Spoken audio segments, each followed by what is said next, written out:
The morning of June 9th, 2025, began like any other, quiet, unremarkable, the world still half asleep. But beneath the surface, something was about to break. In Northwood, Ohio, the air was thick with the ordinary, until a figure appeared at the fire station door, shattering the calm. Lauren Reese, thin, trembling, her eyes wide with a haunted confusion, stood in the doorway, as if unsure the world was real. Her hands fidgeted with the hem of a coat far too large, knuckles white, as if bracing for a blow that never came. Her hair was tangled, her skin almost translucent. She blinked against the light as if sunlight itself was a stranger. She did not cry out, she did not run. She simply waited, silent, her gaze flickering to the red fire engine, the exit, the sky. When a firefighter approached, Lauren's voice was barely a whisper, raw, uncertain, as if unused for years. Soft echo. "I think I need some help. My name is Lauren Reese." The name rippled through the station. Shock, disbelief, a desperate hope. In that moment, time seemed to fracture. Flashback imagined. Her mother's voice trembling. "Lauren, is it really you?" Her father's hands shaking, reaching for a daughter lost to memory. Lauren's mind reeled, faces she half remembered, voices echoing from a life before the dark. She wanted to trust, but fear clung to her like a second skin. News spread, Lauren Reese, the missing girl, had returned. But the girl who stood before them was a ghost, her spirit battered by years in the shadows. Her parents clung to her, tears streaming, but Lauren's embrace was hesitant, her arms slow to return the gesture, her eyes searching for escape. She had vanished at 16, leaving behind a family frozen in grief. Now, at 23, she was a stranger to herself, and to them. Her body bore the story, malnourished, wrists marked by restraint, skin starved of sunlight. Medics whispered, shaken by what they saw. Lauren's eyes darted, wide and haunted, taking in the world as if seeing it for the first time. Every sound, every face was both hope and threat. When authorities arrived, Lauren was calm, too calm. She complied with every request, her movements mechanical, her voice flat. DNA confirmed the impossible. This was Lauren Reese. But when gentle questions came, she retreated behind a wall of silence, her gaze dropping, her hands twisting in her lap. Her silence was a fortress, unyielding, protecting secrets too heavy to name. The monster who took her still lingered in every shadow. The hours that followed were chaos, FBI agents, flashing lights, a flurry of questions. Lauren watched it all, silent as if behind glass. She was moved to a secure facility, shielded from the world. Her parents were brought in, their reunion a collision of joy and heartbreak. Lauren recognized them, but her smile was a mask, her words careful, her touch fleeting, as if afraid to believe in hope. She was present, a miracle in flesh, but a part of her was still lost, held captive by memories she could not share. In the end, Lauren Reese had returned. But the girl her family remembered was still missing, hidden behind a secret she could not yet trust the world to hold. To truly understand the shock of Lauren's return, we must first remember the girl she was, the laughter, the dreams, the ordinary magic of her life. Lauren was a bookworm with a quick wit, always the first to volunteer at the library and the last to leave a group chat. She dreamed of becoming a writer, filling her journals with stories about faraway places. Her best friend Maya remembers, "Lauren could make you laugh even on your worst day. She was always doodling in the margins, always humming some song she'd just discovered." At home, her mother would wait by the window every afternoon, watching for Lauren's familiar stride. Her father, a quiet man, would pace the hallway, pretending not to worry. On October 12, 2018, the air was crisp and golden. Lauren finished her library shift, waved goodbye to her friends, and started the 12-block walk home, a route she knew by heart. She texted her mom at 4:15 p.m., "Leaving the library now, see you soon. Save me a slice of pie?" It was the last message anyone would ever receive from her. At home, her mother set the table for 3. Her father checked the clock. The pie cooled on the counter, the hours stretched, and the sun dipped below the trees. When Lauren didn't come through the door, worry crept in quietly at first. A glance at the clock, a check of her phone, then, as darkness fell, panic took hold. Her friends texted, called, retraced her steps. The family called neighbors, then the police. The search began with flashlights and hopeful voices, but hope faded with every empty street. By morning, Lauren's backpack was found beside a park bench, her books and a half-eaten apple untouched inside. There were no signs of struggle, no witnesses, no clues. The warmth of her presence was replaced by a cold, unanswerable absence. Her room remained untouched, her laughter echoing only in memory. The case baffled investigators. Lauren's face, once bright with possibility, became a fixture on missing posters and cold case websites. Her family clung to hope, but the world moved on. Now, with her reappearance, every detail of that day is being re-examined, each memory, each moment haunted by the question, what happened to Lauren Reese? In the days after her return, Lauren's words came in fragments, echoes of a mind battered by isolation. She spoke of endless hours spent tracing cracks in the ceiling, counting the seconds between footsteps above. Sometimes, she whispered to herself, inventing stories or reciting old poems to keep her mind from unraveling. She clung to a small, worn button, her only comfort, turning it over and over in her palm. In her journal, just scraps of paper, she wrote letters to her family, never knowing if they'd ever be read. "I am still here," she wrote. "I am not gone." Sometimes, in the dark, she imagined conversations with the Watcher. "Why me?" she would ask the shadow in the corner. The silence was always the answer. She described the world as a single, windowless room, air thick with dust, the only sound a distant church bell marking the hours. Each chime was a lifeline, proof that time still moved outside her prison. She remembered moments of hope, a sliver of light under the door, the muffled sound of laughter from the street above, but hope faded quickly, replaced by the cold certainty of her captivity. She was given food and water but rarely spoken to. The Watcher's presence was a shadow, sometimes a note left on the table, sometimes just the sound of breathing on the other side of the wall. She told the agent about the old black and white movies that flickered on the television, her only window to a world that felt impossibly far away. She never saw the Watcher's face. He wore a plain white mask and his voice was always hidden. Just notes, never words. In her mind, she gave him a voice, sometimes gentle, sometimes monstrous. In her loneliest moments, Lauren would close her eyes and imagine sunlight on her face, the sound of her mother's voice, the warmth of freedom. These memories became her shield against despair. When she finally spoke to investigators, her words were scattered, half memories, half dreams. But in every sentence there was a quiet strength, the will to survive, and the hope that someone someday would find her. The house and the clippings should have been the breakthrough. Instead, Detective Harris stared at the evidence board, rubbing tired eyes. "We're missing something," he muttered to his partner. "Every answer just leads to another locked door." Despite the mounting evidence, Lauren Reese remained silent. Detective Kim watched her through the glass, voice low. "She knows more, but how do we reach her without breaking her?" When shown a photo of the abandoned house, Lauren only nodded, then retreated into herself. Harris scribbled in his notebook, "Walls up, trauma response, don't push too hard." In a quiet office, Dr. Elaine Porter, trauma psychologist, reviewed Lauren's file. "Cases like this," she said, "are never simple. Silence can be a shield or a prison." Some experts believe Lauren is suffering from a deep form of Stockholm Syndrome. Dr. Porter explained, "I've seen survivors defend their captors even when it defies logic. It's a survival mechanism, sometimes the only one they have." Others, like Dr. Malik, a criminal psychologist, offered a different view. Fear can silence a person for years. If her captor convinced her he was always watching, that fear becomes absolute. The Watcher's control was total. Detective Kim whispered, "He made himself a ghost. No name, no face, he could be anyone. That's what terrifies her." After 7 years of absolute powerlessness, that psychological conditioning would be incredibly difficult to break. Detective Harris, alone in his car, stared at the empty street. What if her silence is the only thing keeping her safe, he wondered. Or is it keeping us from saving someone else? The community, once relieved, now watched their windows and locked their doors. Fear had replaced hope. Neighbors in the area of the abandoned house saw nothing, their memories failing to produce the image of a man or any suspicious activity, compounding the mystery. The investigation is now at a standstill. Without Lauren's testimony, the physical evidence is not enough to identify a suspect. The house itself has offered no fingerprints, no DNA, no clues to the man who used it as a private prison. The FBI is pursuing leads related to the other missing girls, hoping to find a pattern or a link that could lead them to their man, but the trail is cold. Lauren, meanwhile, is in a secure, undisclosed location with her family, beginning the long and arduous process of healing.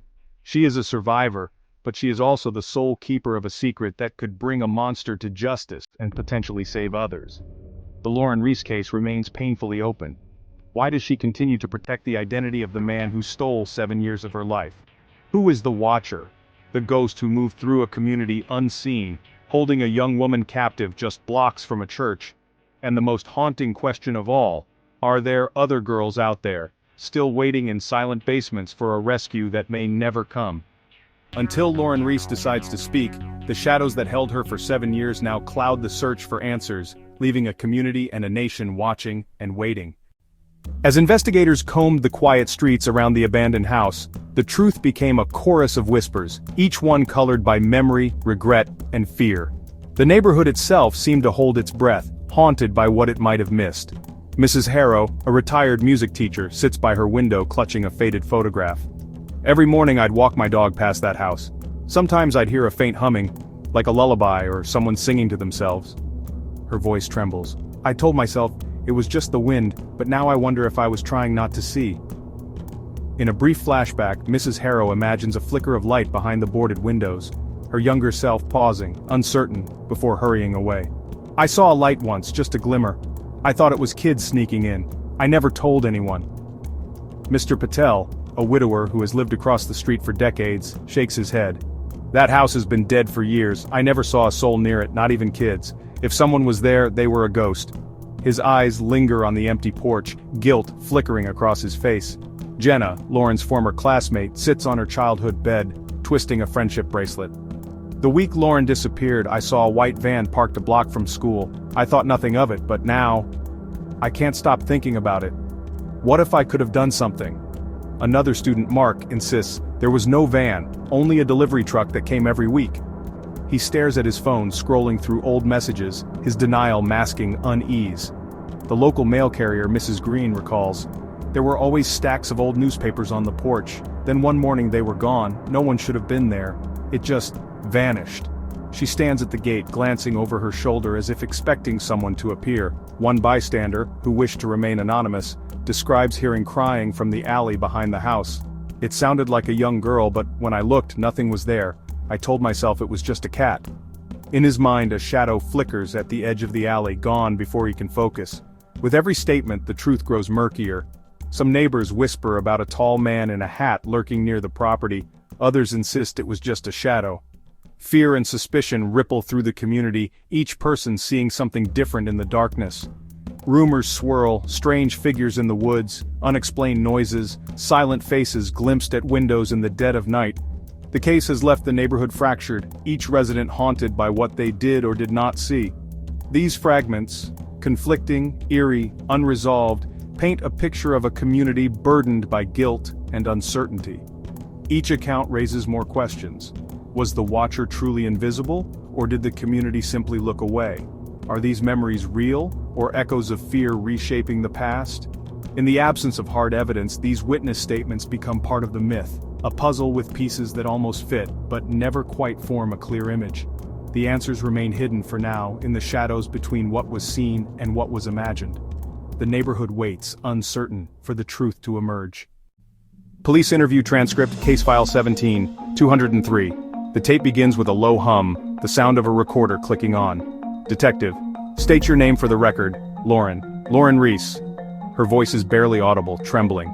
The transcript notes, subject avoids eye contact, hands shaking. On the table, an evidence bag, inside, a broken necklace. Detective, do you remember anything about the night you disappeared? Lauren, I remember rain. A voice outside my window, then, nothing. Surveillance footage, timestamp flickering. 0:12 a.m. A shadow lingers at the edge of a deserted playground. The next transcript page. Lauren, he wore a mask. I never saw his face. He never spoke. Evidence log.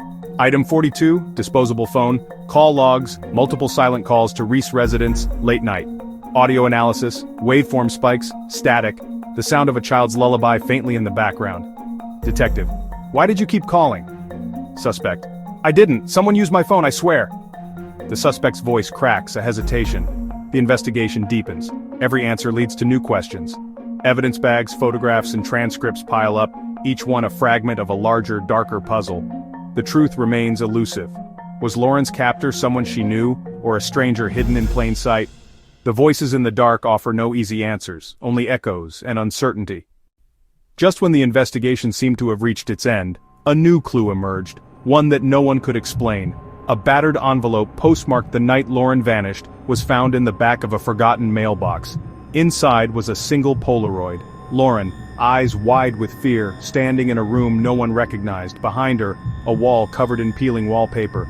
On it, a crude drawing of an eye, identical to the one found at the abandoned house. Detectives traced the return address, but it led only to another empty house, its windows boarded, its rooms thick with dust. In the silence, a phone began to ring. Once, twice, then stopped. No one answered, no one ever would. The evidence bag is reopened. The broken necklace, the eye, the unanswered calls, each piece more unsettling than the last. As the sun sets, a shadow moves past a window, gone before anyone can see. The camera lingers on the Polaroid, Lauren's terrified face frozen in time. The screen fades to black, leaving just one question. Is the real story only beginning? In the days that followed, the neighborhood was gripped by unease. Doors were locked earlier, curtains drawn tight. Yet, as investigators dug deeper, fresh accounts began to surface, each one painting a darker picture of that fateful night. A neighbor, voice trembling, described hearing rhythmic tapping from Lauren's window at 2 a.m., a sound she'd never heard before. Another, an elderly man, swore he saw a shadowy figure pacing near the alley, pausing beneath the flickering streetlight before vanishing into the fog. A delivery driver recalled headlights behind him that blinked twice then disappeared when he slowed to look back. Detectives collected these statements, piecing together a timeline of fear and uncertainty. But the most chilling testimony came from a woman living 2 houses down. Her account, recorded in a police transcript, sent shivers down the spines of even the most hardened officers. Officer, can you describe what you saw that night? Witness, I saw someone. Tall, wearing a hood. They were carrying something. I thought it was a bag, but it moved, like someone was inside. Officer, did you recognize them? Witness, hesitates. No, but they stopped and looked right at me. I'll never forget those eyes. They weren't normal. Officer, you're certain this was the same night Lauren disappeared? Witness, yes, I heard her scream. I called the police, but by the time I looked again, they were gone.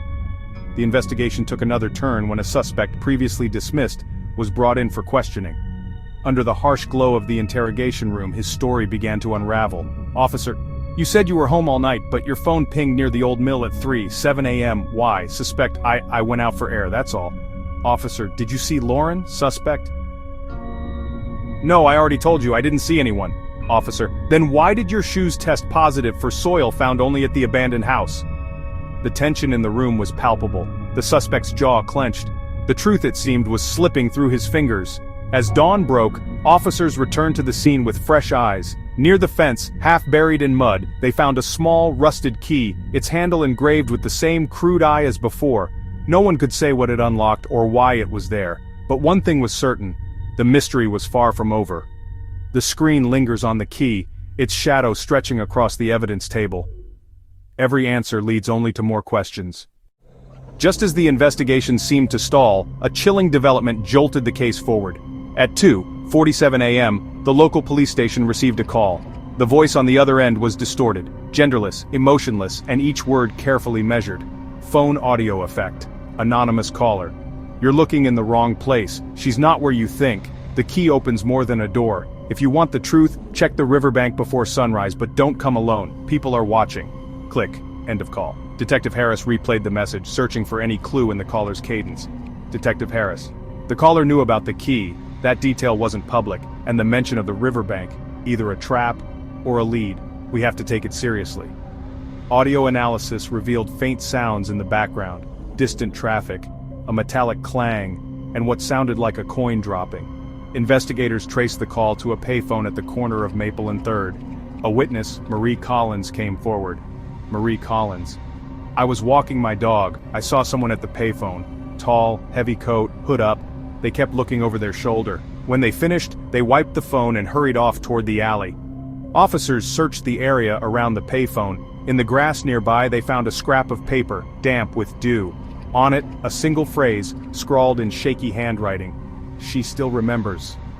The evidence was bagged, and the riverbank was cordoned off before dawn. The investigation was no longer just about Lauren's disappearance. It was now a race to uncover a secret someone was desperate to keep hidden.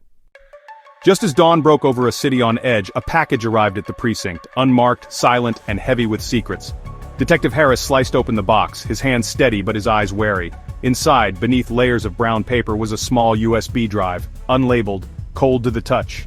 In a darkened office, the team gathered around a laptop. The screen flickered to life, grainy footage, a trembling camera, Lauren's face pale and terrified. The video showed Lauren in captivity, pleading softly. In the reflection of a dirty window behind her, a man's face appeared, just for a moment. The room went silent. Detective Kim's voice broke the spell. "That's..." She stopped, recognition dawning. The team exchanged horrified glances. The abductor was someone they knew. Phones rang, orders were shouted. A citywide manhunt began, squad cars racing through empty streets, radios crackling with urgency. But when the police stormed the suspect's safe house, it was empty. Only a single note remained, taped to the wall. In bold, taunting letters it read, "You were never meant to find me." Pause, sound of a clock ticking softly. The interview room is silent. Lauren sits across from Detective Harris, her hands trembling but her eyes, this time, are filled with resolve. She takes a deep breath, ready to face the truth and her future. Detective Harris offers a gentle smile. "You're safe now, Lauren, you did the impossible." Lauren's voice trembles but she speaks, thanking the detectives, her words raw with emotion. "Thank you for never giving up on me." Flashback, soft focus. Lauren remembers the darkness, the fear, and the voice that told her she would never be found. But now, surrounded by light and compassion, she lets the past begin to fade. The door opens. Lauren's parents rush in, tears streaming. They embrace her tightly, her mother's sobs, her father's trembling hands, Lauren's arms finally returning the gesture. For the first time, she allows herself to believe she is home. Outside, neighbors gather, some with flowers, others with quiet smiles. The detectives stand together, sharing a moment of reflection. "This is why we do it," Kim whispers. Harris nods, eyes shining with hard-won hope. Lauren steps into the sunlight, her family at her side. She looks back at the detectives, gratitude in her eyes, then forward, toward a future she once thought lost. The scars remain, but so does her strength. The community surrounds Lauren and her family. Friends, neighbors, and strangers united by hope. As the music swells, Lauren smiles through her tears, held close by those who love her. Healing has begun. Soft music swells. The nightmare is over, but the journey continues. Lauren's courage has brought the truth to light and given others a reason to believe in justice, resilience, and the power of love. The camera lingers on Lauren and her family, surrounded by friends and neighbors. The sun rises, casting golden light over them all. In this moment, the world feels whole again. If you enjoyed this story, don't forget to subscribe for more mysteries and true crime stories.